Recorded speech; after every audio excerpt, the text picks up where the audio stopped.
አትለፉ። ወንድማችሁ ነብይ ዘማች ዳንኤል ከባሳ ነኝ። የምትታመሙ የሚያማችሁ ቦታ ያዙ፣ በአንድ እጅ ዋችሁ ያዙ፣ በአንድ እጅ የሚያማችሁ ቦታ ያዙ። ልጸልይ።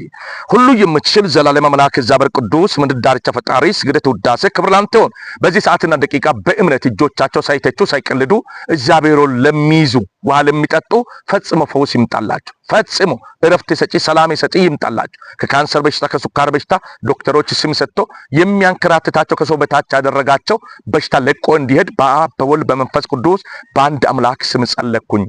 አሜን። ክብር ለኢየሱስ ይሁን። ከዚህ ሰዓት ጀምሮ በእውነት አሜን እንዳላችሁ የእግዚአብሔር እርዳታ ወደ ቤታችሁ መጥቷል፣ ወደ ልጆቻችሁ መጥቷል። በኢየሱስ ክርስቶስ ስም ወደ ልጆቻችሁ፣ በኢየሱስ ስም ለቤተሰቦቻችሁ ማምለጥ ይሆነ መሻገር ይሆነ አሜን ብቻ ማለት ነው ከናንተ የሚጠበቅ። እንኳን እግዚአብሔር ረዳችሁ አገዛችሁ።